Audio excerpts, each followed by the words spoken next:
Hello, welcome to DS science classes. I am Deepshikha Parmar. So उम्मीद करते हैं आपने सारे लेक्चर्स को लगा लिया होगा। जैसा कि आप जानते हैं, हम डिस्कस कर रहे हैं न्यूरल कंट्रोल एंड कोऑर्डिनेशन, जिसमें हमने क्या देखा, कोऑर्डिनेशन क्या होता है एंड कोऑर्डिनेशन के लिए रिस्पॉन्सिबल या हेल्प जो करते हैं सिस्टम, उनके बारे में हम डिस्कस कर रहे हैं। तो चलिए हम पहले रिव्यू या रिवाइज कर लेते हैं जो हमने डिस्कस कर लिया है, देन उसके बाद हम आगे के टॉपिक को स्टार्ट करेंगे। चलिए, तो अगर आपने क्लास लगाई है तो आपको पता है हम क्या क्या बात कर चुके हैं। हम बात कर रहे थे कोऑर्डिनेशन को लेके।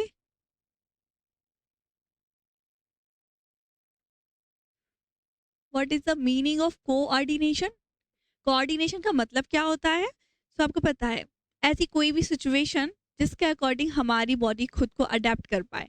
मतलब हमारी बॉडी के डिफरेंट डिफरेंट ऑर्गन खुद को सिचुएशन के अकॉर्डिंग अडेप्ट कर रहे हैं, उसी को हम क्या बोलते हैं, कोऑर्डिनेशन। मतलब भागना दौड़ना, किसी चीज को देखना, उसको डर जाना, उसको देखकर अपनी बॉडी को प्रोटेक्ट करना, ये सारी चीज कोऑर्डिनेशन के अंदर आती है। मतलब हर टाइम हमारी बॉडी क्या कोऑर्डिनेट करती है। क्लियर? चलिए, ये बात तो समझ में आ गई कोऑर्डिनेशन होता क्या है। अब बात करें कोऑर्डिनेशन के लिए रिस्पॉन्सिबल कौन कौन से सिस्टम है, रिस्पॉन्सिबल या हेल्पफुल कौन कौन से सिस्टम हेल्प करते हैं। क्योंकि कोऑर्डिनेशन अचानक तो नहीं होता है, क्योंकि कोऑर्डिनेशन का मतलब ही क्या है, हमारी बॉडी के डिफरेंट डिफरेंट ऑर्गन खुद को क्या कर रहे हैं, अडेप्ट कर रहे हैं टू गिव इन सिचुएशन। मतलब सिचुएशन के अकॉर्डिंग हमारे बॉडी के सभी ऑर्गन्स क्या खुद को अडेप्ट कर रहे हैं, इसी को हम क्या बोल रहे हैं, कोऑर्डिनेशन। तो कोऑर्डिनेशन के लिए हेल्पफुल कौन कौन से हमारे ऑर्गन होंगे?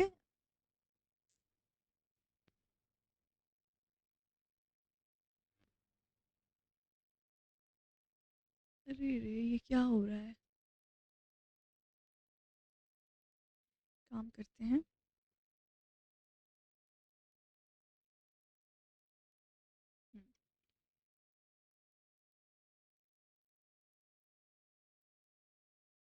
ओके, तो चलिए हम बात कर रहे हैं कोऑर्डिनेशन की। सो कोऑर्डिनेशन के लिए दो जो मेन इंपॉर्टेंट हमारे सिस्टम होते हैं जो कोऑर्डिनेशन में हेल्प करते हैं, उन दो सिस्टम को हम डिस्कस कर रहे थे, जिसमें हमने देखा था nervous system and second is endocrine system.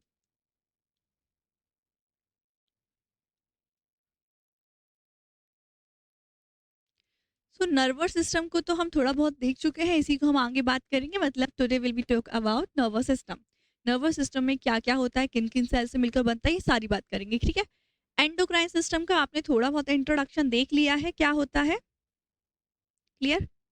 अब हम बात करेंगे नर्वस सिस्टम की। सो नर्वस सिस्टम,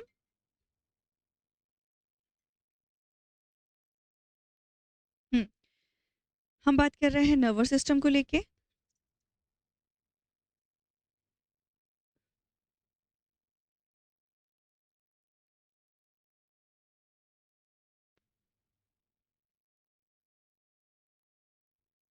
तो नर्वस सिस्टम की बात करें तो ये किन से किससे मिलकर बनता है, इससे पहले हम डिस्कस कर चुके हैं स्ट्रक्चर ऑफ नर्व सेल।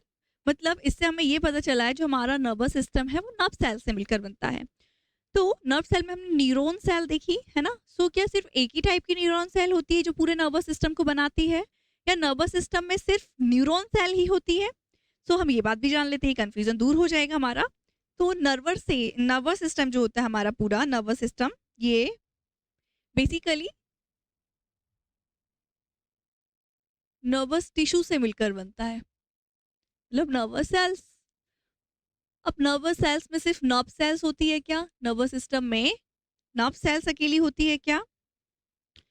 तो हम्म हम्म, तो नर्वस सिस्टम में हमारी एक तो होती है नर्व सेल। क्लियर? और दूसरी हमारी और भी सेल होती है नर्व सेल्स, जिसका स्ट्रक्चर हम देख चुके हैं, कुछ इस टाइप से होता है। यहाँ पे डेंड्राइट्स होते हैं। तो ये तो हमारी नर्व सेल्स हो गई। नर्व सेल्स के अलावा भी कई सारे सेल्स होते हैं जो पूरे नर्वस सिस्टम को फॉर्म करने में हेल्प करते हैं। उन सेल को हम बोलते हैं न्यूरोग्लिया। क्या बोलते हैं इसे हम?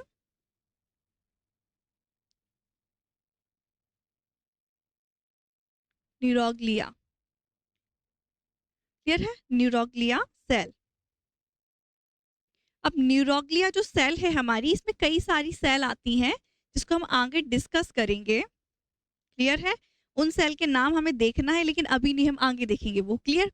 तो इतनी बात आपको समझ में आए, जो पूरा नर्वस सिस्टम होता है हमारा, वो हमारी नर्व सेल, एंड उसके अलावा कई सारी सेल्स होती हैं जिसे न्यूरोग्लिया कहते हैं। उसके कई सारे एग्जाम्पल है, स्वान सेल्स होता है, और होता है ओलिगोडेंड्राइट सेल, ओलिगो एस्टेरॉइड सेल, ये सारी सेल्स होती हैं इसमें। क्लियर? तो हम बात कर रहे हैं अभी क्या, नर्व सेल्स को लेकर। तो नर्व सेल में हमने क्या देखा था?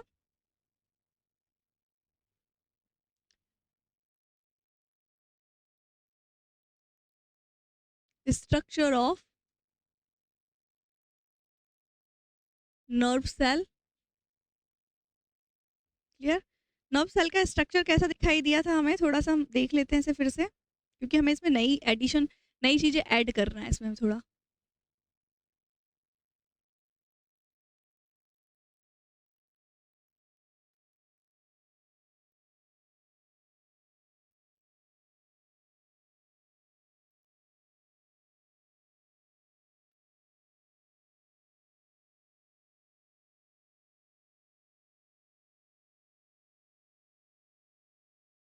क्लियर है? तो ये हो गई हमारी नर्व सेल। इसको वैसे हम कल देख चुके हैं। ये सेंटर में इसमें होता है हमारा न्यूक्लियस, और इसे हम क्या बोलते हैं? सेल बॉडी, जिसे हम साइटोन एंड कैरियन के नाम से भी जानते हैं।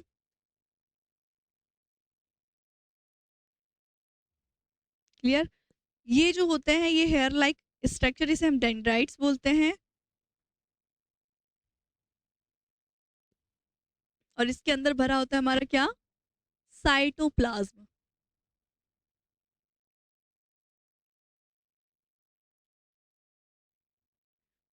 और ये होती है हमारी क्या? Plasma membrane.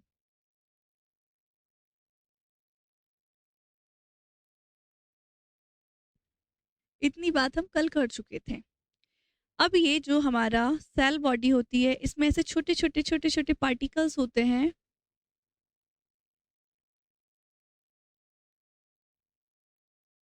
ये जो पार्टिकल्स हैं इन्हें क्या बोलते हैं हम?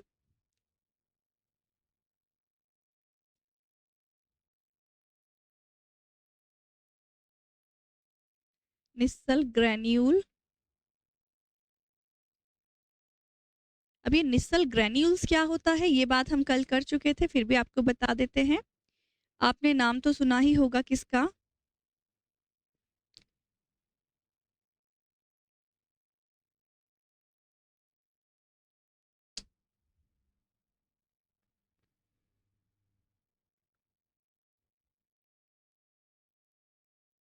एंडोप्लाज्मिक रेटिकुलम, इसका नाम हमने सुना है। ये एक सेल ऑर्गेनेल होता है। जो एंडोप्लाज्मिक रेटिकुलम क्या है? एक सेल ऑर्गेनेल है जो हमारी सेल के अंदर पड़ा होता है। कैसे पड़ा होता है? अगर ये देखिए, ये अगर हमारी सेल है, क्या है ये? सेल, और ये इसका न्यूक्लियस है। क्या है ये? न्यूक्लियस। तो सेल के न्यूक्लियस के बाहर एंड सेल के अंदर ऐसे कई सारे सेल ऑर्गेनल्स पड़े होते हैं। क्या पड़े होते हैं? सेल ऑर्गेनिल्स, जिनमें से जो एंडोप्लाज्मिक रेटिकुलम है, ये भी एक सेल के अंदर पाए जाने वाला ऑर्गेनेल है, जिसे हम सेल ऑर्गेनेल कहते हैं। इसके अलावा हमारे सेल के अंदर माइटोकॉन्ड्रिया, राइबोसोम एंड बहुत सारी चीजें ऐसे पाई जाती हैं। ये आरएनए, ये सारी चीज सेल के अंदर पाई जाती हैं, जिसे हम सेल ऑर्गेनेल्स कहते हैं, जिसमें से एंडोप्लाज्मिक रेटिकुलम भी एक सेल ऑर्गेनेल है, जो सेल के अंदर साइटोप्लाज्म में पाया जाता है, मतलब न्यूक्लियस के बाहर और सेल के अंदर। क्लियर है? जो जो एंडोप्लाज्मिक रेटिकुलम होता है, ये दो प्रकार का होता है। इसके टू टाइप होते हैं। एक होता है हमारा rough surface endoplasmic reticulum, and second is smooth surface endoplasmic reticulum. इसका स्ट्रक्चर अगर हम देखें तो ये कुछ इस टाइप से होगा।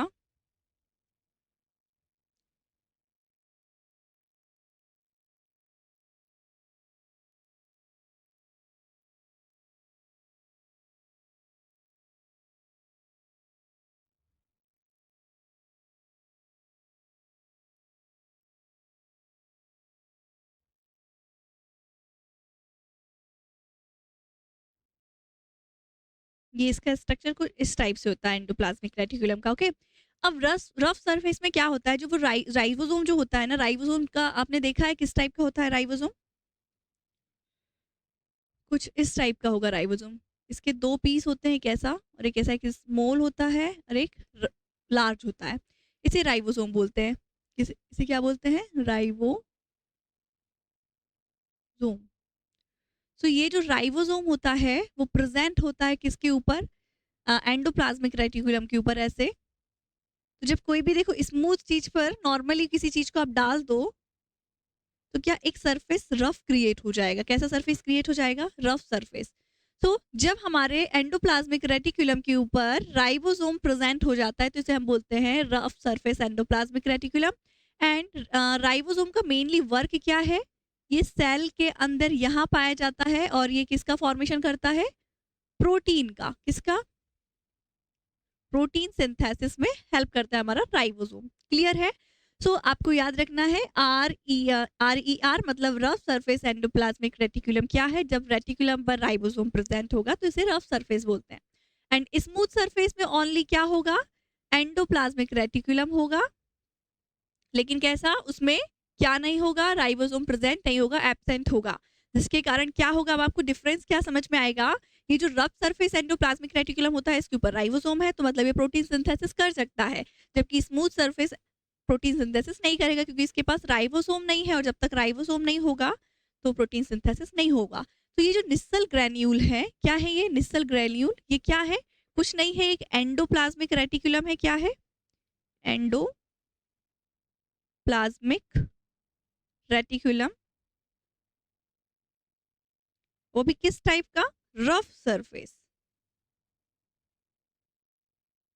रफ सरफेस एंडोप्लाज्मिक रेटिकुलम मतलब जिस पर क्या प्रेजेंट है? राइबोसोम। क्लियर है? इतनी बात आपको समझ में आई? अब सेकंड ये होता है हमारा क्या? एक्सोन। ये जो हम बात कल तक कर चुके थे। ये जो डेंड्राइट्स होते हैं ये सिग्नल को रिसीव करते हैं एंड सिग्नल आगे यहाँ से ट्रांसफर होता है। एंड जैसे सिग्नल यहाँ पर ट्रांसफर होता है तो ये अदर सेल्स को पहुंचाएगा। अभी कैसे पहुंचाएगा? तो नॉर्मली पता है ये जो सिग्नल आ रहा है इलेक्ट्रिसिटी या इलेक्ट्रिक करंट के फॉर्म में आ रहा है।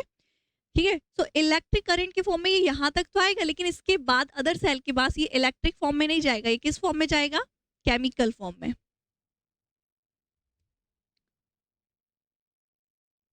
सिग्नल कैसे रिसीव होगा आगे? केमिकल फॉर्म में। कैसे?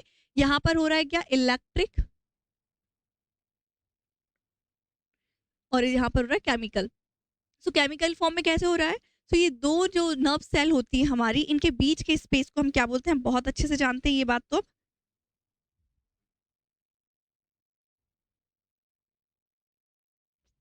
इसे हम बोलते हैं सिनैप्स। क्लियर? ये जो स्पेसेस है सिनैप्स बोलते हैं।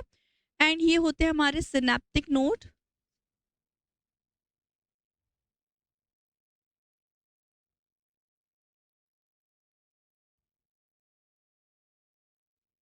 Synaptic nodes. और इन नोड्स में ऐसे क्या केमिकल भरा होता है? केमिकल किसके अंदर? सिनेप्टिक वेसिकल के अंदर। किसके अंदर? ये है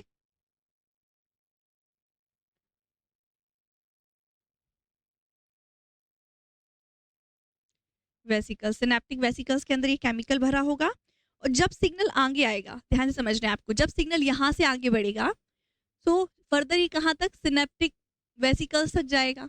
ये एक्सोन ब्रांचेस है, ये जो है क्या है? ये एक्सोन ब्रांचेस। यहाँ से जब सिग्नल आगे जाएगा तो ये इसको धक्का मारेगा वेसिकल को। जब ये धक्का मारेगा तो ये वेसिकल्स के अंदर जो केमिकल भरा होगा ये केमिकल बाहर निकल जाएगा। कहाँ निकल जाएगा ये केमिकल? बाहर। और यही केमिकल है जो आगे अदर सेल से बाइंड होगा, टच होगा, जिसके कारण वो अगला सिग्नल रिसीव करेगी। तो यहाँ पर सिग्नल कैसे ट्रांसफर हो रहा है? केमिकल फॉर्म में। और ये जो केमिकल है इसे हम क्या बोलते हैं? बहुत ज्यादा यहाँ पे कंजस्टेड हो गया, इसे हम बोलते हैं न्यूरो ट्रांसमीटर। थोड़ा सा थिकनेस कम कर लेते हैं इसकी। ये है क्या? Neuro transmitter. क्लियर है? इतनी बात आपको समझ में आ गई? ये हम कल तक बात कर चुके थे। अब हमें आगे की बात क्या देखना है नया, इसमें हम ये जानेंगे कि हम बात कर रहे हैं नर्वस सिस्टम की, किसकी, नर्वस सिस्टम, जिसमें एक तो होती है हमारी नर्व सेल, मतलब एक नहीं होती है,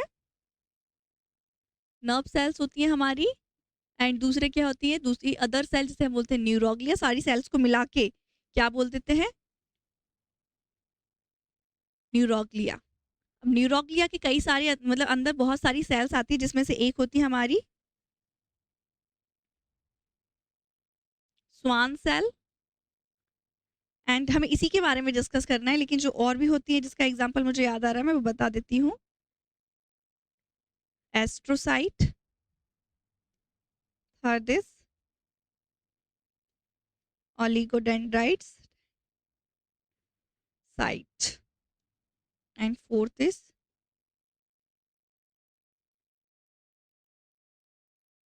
माइरोग्लिया सेल। क्लियर? सो ये सेल आती हैं किसके अंदर, न्यूरोग्लिया के अंदर।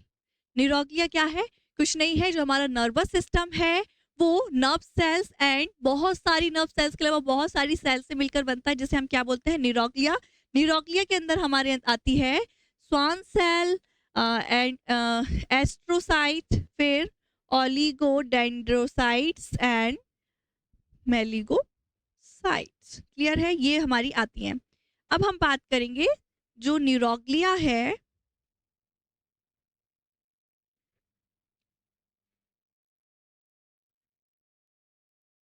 न्यूरोग्लिया, इसमें हम बात करेंगे टाइप्स ऑफ सेल में, किसकी, स्वान सेल। कौन सी सेल, स्वान सेल। अब इसको हम क्यों पढ़ रहे हैं, क्योंकि अभी तक हमने जो नर्व सेल्स का स्ट्रक्चर देखा है, हमने क्या देखा है नर्व सेल में, ये स्ट्रक्चर देखा है ना हमने नर्वस सिस्टम में, नर्व सेल का, दिख रहा है ना, क्लियर, ओके।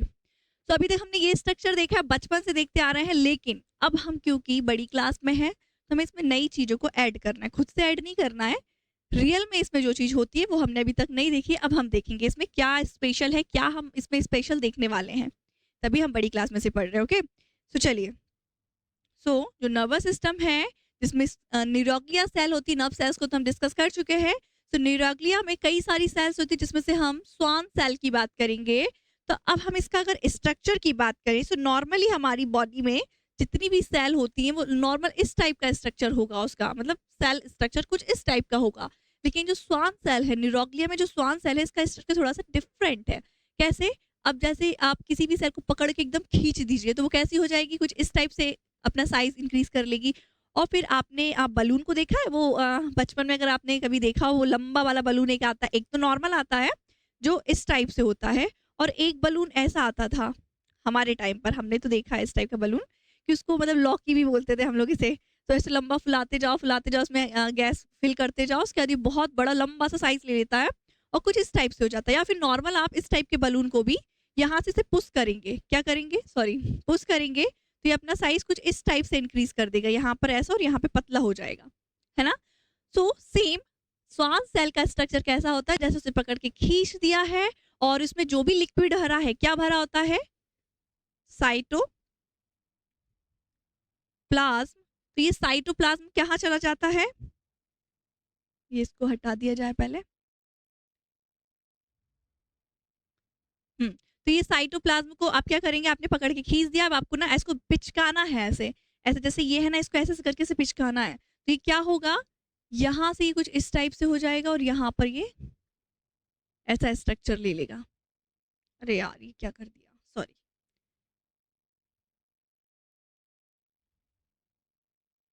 इस टाइप से स्ट्रक्चर बना लेगा, ठीक है। सो इसके कारण क्या होगा, जितना भी साइटोप्लाज्म है इसके इस वाले एरिया में फिल हो जाएगा, किसमें, इसमें क्या फिल हो जाएगा,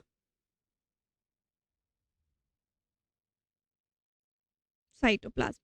तो यहाँ पर कुछ नहीं बचेगा, यहाँ पे सिर्फ क्या बचेगी, सेल मेम्ब्रेन। क्या बचेगा यहाँ पे, सिर्फ सेल मेम्ब्रेन। अब इस सेल मेम्ब्रेन में क्या होता है, एक व्हाइटिश कलर का क्या सब्सटेंस भर जाता है, व्हाइट नहीं दिखेगा इसलिए मैं इसको लाइट इस टाइप से कलर दे रही हूँ मैं। तो यहाँ पर क्या कुछ नहीं बचेगा, यहाँ पर एक फ्लूइड भर जाता है, या ऐसा समझिए कि हम भर देते हैं इस फ्लूइड को। इस फ्लूइड को हम क्या बोलते हैं,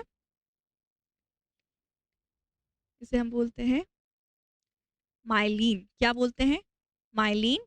और ये क्या है हमारा साइटोप्लाज्म। यहाँ पर आपका साइटोप्लाज्म भर गया है और यहाँ पे कुछ नहीं बचा है, सेल मेम्ब्रेन पिचक गई है, बस एक व्हाइटिश कलर का फ्लूइड बचा है जिसे हम माइलिन बोल रहे हैं। क्लियर। अब हमें आना है वापस से कहाँ, अपनी नर्व सेल पर। हाँ, तो नर्व सेल में अब हम क्या देखेंगे, अभी हमने स्वान सेल का स्ट्रक्चर देखा। स्वान सेल में क्या होता है, पिचक जाता है पूरा, पीछे साइड में माइलिन बचता है और आगे साइड में सिर्फ साइटोप्लाज्म। तो क्या होता है, ये जो एक्सोन रीजन है, क्या है ये एक्सोन रीजन, इस पे आकर स्वान सेल रैप हो जाएगा, लिपट जाएगा, जैसे सांप पैर में लिपट जाता है ना, कुछ इस टाइप से, सेम इसी टाइप से रैप हो जाएगा। अभी रैप कैसे होगा, देखिए रैप ये ऐसे होगा कि यहाँ तो इसका क्या भरा हुआ है, साइटोप्लाज्म। क्या भरा है यहाँ पे इसका, साइटोप्लाज्म। लेकिन यहाँ पर इसका क्या कुछ नहीं है, माइलिन फ्लूइड भरा हुआ है मेम्ब्रेन के अंदर। तो ये ऐसे आके रैप्ड हो जाएगा माइलिन साइड से, और ये जो साइटोप्लाज्म है कुछ इस टाइप से बचेगा। क्लियर। तो इसे हम बोलते हैं, ये जो बन रही है इसे बोलते हैं हम क्या, माइलिन सीट। क्या है ये,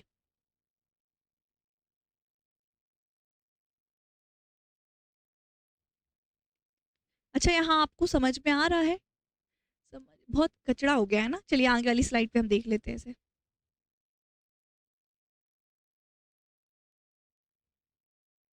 हम्म, तो हमें फिर से थोड़ा सा मेहनत करना पड़ेगा। हम फिर से अपनी छोटी सी क्या नर्व सेल को ड्रॉ करेंगे।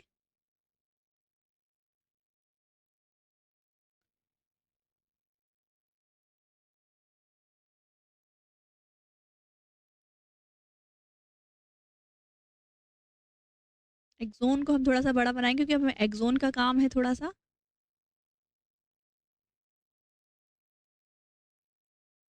बाकी तो सब ठीक है, चल रहा है बढ़िया। हम्म, अब लेवलिंग नहीं करेंगे, हम पीछे लेवलिंग कर चुके हैं। हम्म। हम्म, तो हमने क्या देखा, हमारी स्वान सेल कैसी होती है, यहाँ पर हम देखते हैं कि कुछ इस टाइप से होगी। किस टाइप से, इस टाइप से, जिसमें इसके ये वाले रीजन में क्या होगा, साइटोप्लाज्म भरा होगा।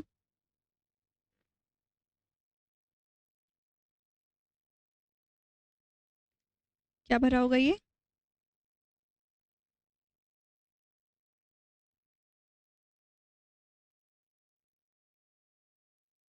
साइटोप्लाज्म। और क्योंकि हमने इसको पिचका दिया है यहाँ से, तो यहाँ पे साइटोप्लाज्म तो नहीं होगा, लेकिन यहाँ पे क्या माइलिन फ्लूइड भर जाएगा। कौन सा फ्लूइड है ये, माइलिन। सेल मेम्ब्रेन बची एक दूसरे से चिपक गई, बस थोड़ा सा एक फ्लूइड है जिसे हम क्या बोलते हैं, माइलिन। क्या है ये,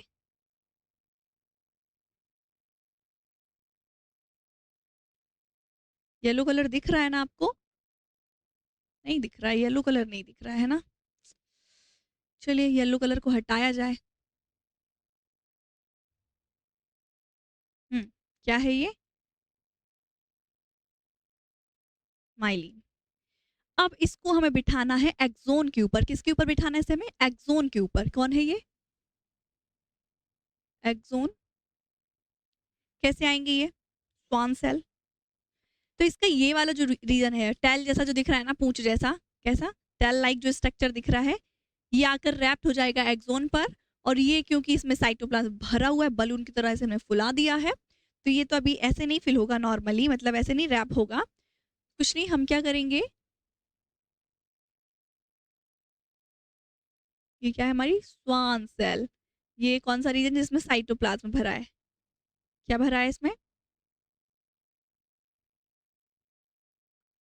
साइटोप्लाज्म। तो ये क्या होगा, ये वाला जो रीजन है इस पर आके ऐसे रैप्ड हो जाएगा। क्या हो जाएगा इस पे, रैप। सिर्फ एक जगह नहीं होगा ये, ऐसे रैप्ड होगा।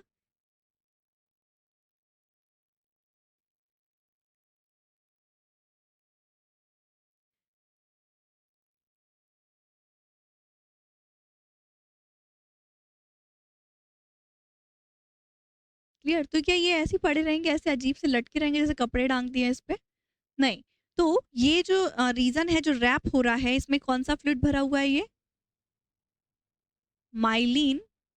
इस सीट को हम क्या बोलते हैं? जो सीट है, this sheath is myelin seat. Colour दूसरा ले लें वही, नहीं तो आपको दिखाई नहीं देगा। पर्पल कलर लेते हैं हम। इसे हम क्या बोलते हैं? Myelin seat. क्लियर?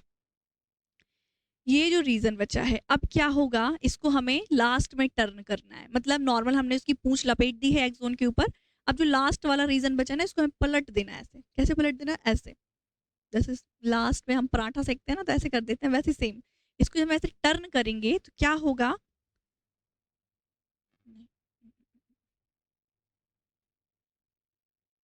अरे ये क्या हो रहा है, ऐसे रफ तो हो जाता है। हाँ, क्या होगा तो? अब हम इसको टर्न कर रहे हैं तो ये क्या होगा इसके ऊपर? ऐसे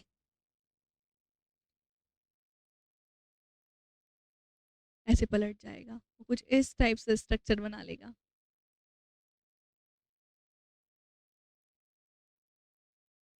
मतलब ये इसको कवर कर लेगा, ये जो माइलिन सीट है इसको ये कवर कर लेगा, ये साइटोप्लाज्म वाला एरिया मतलब फैल जाएगा। अभी ऐसा क्यों कर रहा है? प्रोटेक्शन के लिए। आपने एक वायर देखा है जिसमें करंट फ्लो करता है, उसके ऊपर देखना किसी भी टाइप का वायर हो, कितना लोकल या कितना हाई क्वालिटी का, उसमें ना एक प्लास्टिक का रैपर मतलब रैपिंग होगी आउटर साइड से, ताकि जो करंट है इधर उधर ना जा सके, इट मीन हमें लग ना सके, हमारी प्रोटेक्शन के लिए।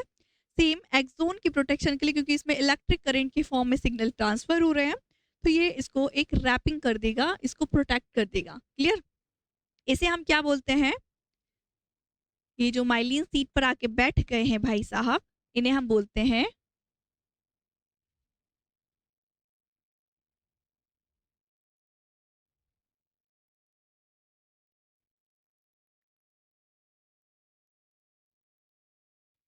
न्यूरोलेमा, या फिर इसी को हम बोलते हैं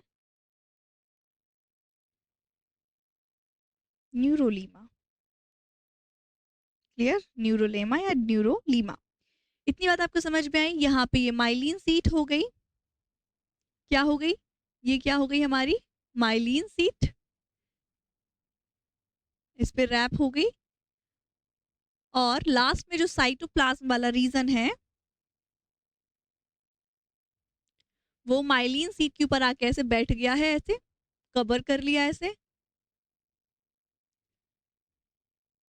जिसमें हम बोलते हैं न्यूरोलेमा। इतनी बात समझ में आई? अब आपको एक बात क्या याद रखनी है, ये देखिए, ये जो माइलिन सीट है यहाँ पर, क्या है ये? माइलिन सीट जो है, इसके बीच में एक्सोन का रीजन बचा हुआ है।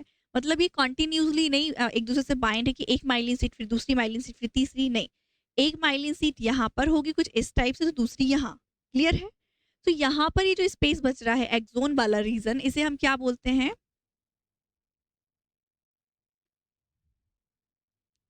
नोट ऑफ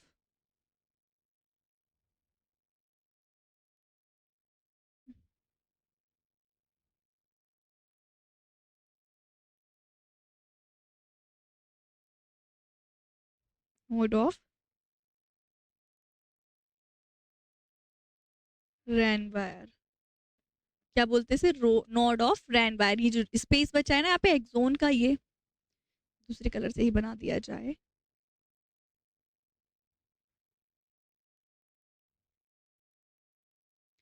ये देखिए यहाँ पे जो स्पेस बचा है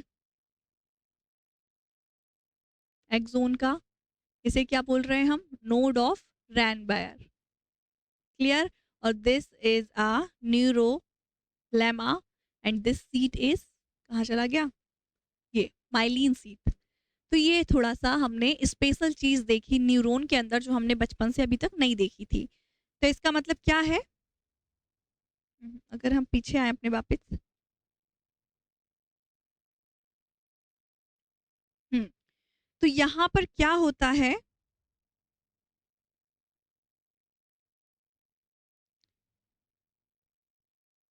ये जो एक्सोन वाला रीजन होता है, इसको थोड़ा सा रफ किया जाए।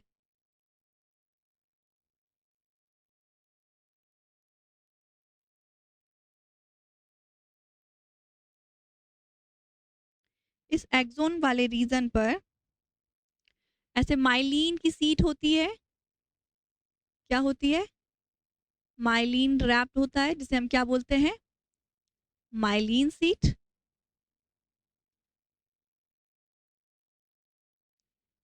क्लियर? इसके बीच में जो स्पेस बचता है, ये क्या कहलाता है? Node of रैनवेयर।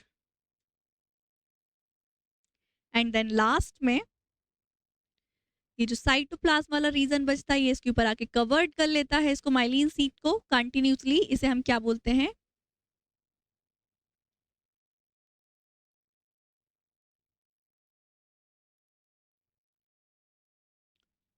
न्यूरोलेमा। क्लियर है? तो आई होप आपको इतनी चीजें समझ में आ गई। न्यूरॉन में जो स्पेशल चीज थी बची हुई थी, हमने डिस्कस कर लिया है। नेक्स्ट लेक्चर में हम टाइप्स ऑफ न्यूरॉन की बात करेंगे। तो अभी हमने आज क्या क्या देख लिया है? देखिए, हमने कोऑर्डिनेशन समझ लिया है पिछले लेक्चर से, जब से हमने स्टार्ट किया है कि कोऑर्डिनेशन क्या होता है। कोऑर्डिनेशन क्या? अडेप्टेशन, बॉडी की अडेप्टेशन सिचुएशन के अकॉर्डिंग। अब इसमें दो सिस्टम हमारे रिस्पॉन्सिबल होते हैं, एक होता है नर्वस सिस्टम, दूसरा होता है हमारा एंडोक्राइन सिस्टम।